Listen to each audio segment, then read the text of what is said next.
Day 4 of the Quarantine Chronicles, and in the Isle of Man it's 5:10, so 5 o'clock somewhere.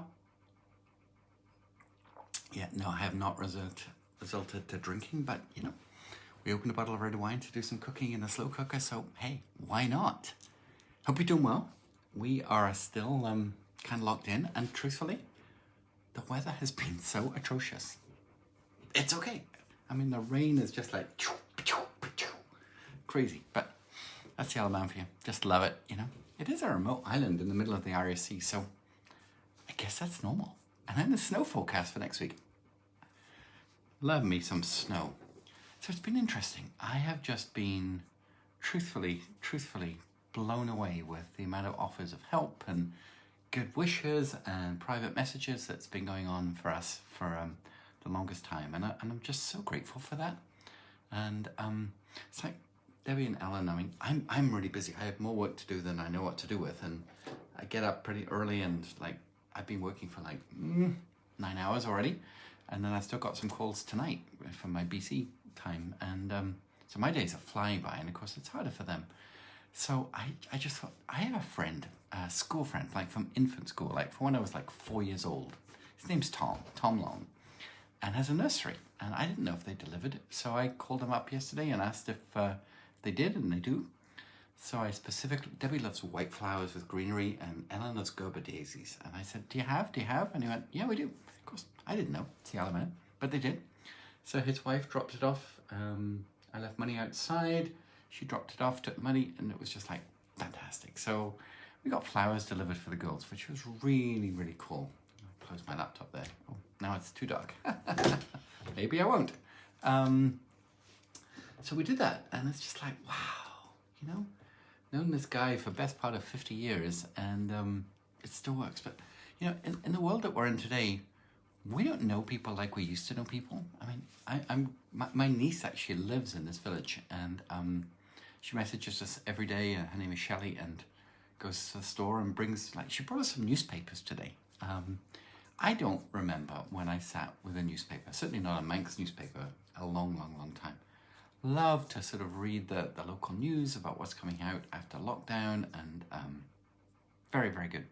So it's just different, right? But you don't get that chance very often. And, in business, there was a book by Dale Carnegie, and he said, people like to do business with people who they know, like, and trust. And, in social media, a like means nothing, right? If I was to go to one of my clients and said, oh, yeah, you had 932 likes on your Facebook page this month, and 4,250 hearts on Instagram, it's and it's all about engagement. So I often used to say that forget the like and turn it into love. You have to love what it is that you do, and people have to love you for it. So it's that know, love, trust journey. So we call it the KLT factor. And my social media strategy is a little different than a lot of people in my world. Some people, they literally use social media for monitoring, and you very rarely see them post. You're going to spend a lot of time engaging. And that's their thing. I mean, Marcus Sheridan and I were talking about that just the other day. LinkedIn's his thing. He deleted Facebook, deleted Instagram, not going on Clubhouse. He's okay with that, and that's good. But I love Facebook. I love staying in touch, and probably one of the greatest secrets of our business success is the relationship building that I get to do with people, so that as and when they're ready to work with us, there's no decision around should I, shouldn't I. They already know. They know what they're going to get. They know what it's like to work with us. And that's the secret of all marketing. Whether you're a parent or a pastor or a business owner, it's about knowing your customers and knowing where their pain point is, knowing what really brings them angst, and how can you in the day fix that angst. And it may just be a happy phone call. Maybe they don't need to buy anything from you, but occasionally businesses do. They need to invest, and when they have real dollars or pounds or yen or whatever to invest, who are they going to give that money to? They're going to give that money to the person that they believe in. They're going to give that money to the person that brings them joy. And I think I do that fairly well. And we had a client recently. They do. Hey, Kayla, they do make decisions based on their emotions. We had a client recently and he joined us and he went, I want to know how you guys are so successful because I need that for my business. Tell me your marketing plan. So when I shared it to him, he went, you got to be kidding me. I went, no. He said, you spend $0 on marketing, like ads? I went, yeah, haven't done it in a long time. But he said, you're so busy. I went, yeah, I know. It's kind of cool, isn't it? And he said, it really, really is down to just the relationships that you make. I went, yeah, it really is. So people know you, they love you, they'll trust you. They may not be ready to buy today. And that's one of the problems that people have with social media, is that they think it's a social selling tool. It's not. It's a gateway to a conversation. And just because you're ready to sell doesn't mean to say people are ready to buy. But when they do, who are they going to call? The person that keeps showing up in the newsfeed, the people that they trust, the people that is constantly giving information out and helping people. And to me, it's like, well, that's normal, isn't it? And, for most people, apparently it is not. So I'm super grateful. I've written 3 proposals this week. 2 people have already come back and said yes. My team was like, okay, we thought you were going away, but that's okay. We'll do it. Got an email out to several thousand people today just telling them what we're up to, and it's so many amazing responses. And that's a beautiful thing about the internet now, is that you can do it wherever you are, right? I mean, here I am in, it's kind of almost getting dark out there, but this is my office right now, and it's working great. All I need is an internet connection or good Wi-Fi, cellular, and I'm good to go. I'm still an old-fashioned guy. I write everything, literally, in long form. So these are my notes from the last 2 days that Debbie and I. Here's what we do. People ask us, how we work as a couple. I can't type. Well, I can, but I'm probably one of the faster 2-finger typers that you can meet. But what we often do is I handwrite notes. I record every single call that I have on Zoom so I could transcribe them. But I prefer to write notes as I'm going, and somehow my brain works better when I'm writing something down. And then within a few hours, Debbie and I sit, she can type like crazy, and I'll just dictate as I walk around the room, what the strategy was, what we talked about, what we want to do. And then we take it into a program called Slack, and I nominate, all the different people on our team that needs to know stuff. And that makes us really efficient. I'm kind of old school, but very new school in the way we do that. And we have a program called Monday.com that everything is put into. It's calendarized, it's tasked. We try not to miss anything because of that. And it works. But the fundamental business success that We Make Stuff Happen has, and I have, is this.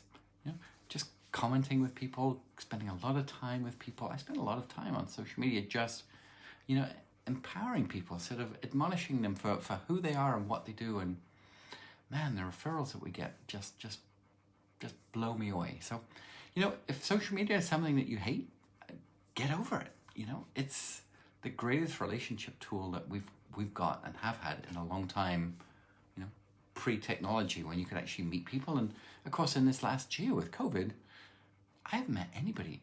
I haven't hugged anybody except my wife and my daughters, for over a year. I hadn't been on a plane for over a year. I mean, nobody could have thought that would have taken place. But my relationships are probably stronger and better than they've ever been, even though I'm not meeting people. I mean, there's people here right now, like my buddy, Stuart Bazin. Stuart, you and I don't think I've physically met you since I left Farnborough in 2002. So almost 20 years, or 20 years, now I'm back in England. But I follow Stuart on social media. He follows me. We still talk about Leslie's birthday and anniversary and what Emma and Chris and Nikki are doing. I haven't seen him in 20 years, but we know each other because of social media. And that is a beautiful thing. So if you need some help with your marketing, hit me up on social media and I'll talk to you about it. Just do what I do because it works. And then every so often, do an event. Invite people to it. We have an event coming up at the end of this month, February 24, 25, 26. It's called Get Known and Dare to be Digital. It's pretty cool. I'll put a link under this post when I'm finished. And it's 3 days of me live, giving our very best strategies away to help people fix themselves, get new business. And if they want to hire us after that, awesome. They'll know if they do. They'll already know because they've seen how I work and how I think. They'll have heard from a bunch of our clients about what life is like when you work with We Make Stuff Happen. And, it's not selling, it's showcasing. If people want to hire us, great. If they don't, fine. Maybe another time, maybe never. It's okay. There's plenty of business out there, and there's certainly no competition in my world. So that's kind of my philosophy on marketing. I thought you'd be fairly interested in hearing it today. Cheers. For my Canadian friends, it's 5 o'clock here. And I have a call in an hour with 10 people who are in my mastermind. We have a fun time. 10 people, asked for help last August, and they joined a mastermind, which we hadn't done in a number of years. And we have personally worked, Lindsay Carlson, with these 10 businesses for nearly 6 months now. The mastermind actually finishes next week. The difference in their business is quantum. Many of them had to pivot to a completely different model because of COVID. And with working with me twice a week, huge difference. It's such a blessing to work with great people. So that's my life. Another week, we might even be out of here almost. We have tests on Sunday. If they're negative, then we can go outside, which we're not allowed to right now. And then another week after that, if the test's negative again for the third time, we can leave. And then we'll go move in with Debbie's parents, which we are excited to do. We FaceTime with them every day, but to see them in real life will be even better. So thanks for all the good wishes, and thanks for watching. And you know what? If you're in business or you have a charity or a cause that you're really interested in helping, and I can help in any way, just hit me up. You know how to find me.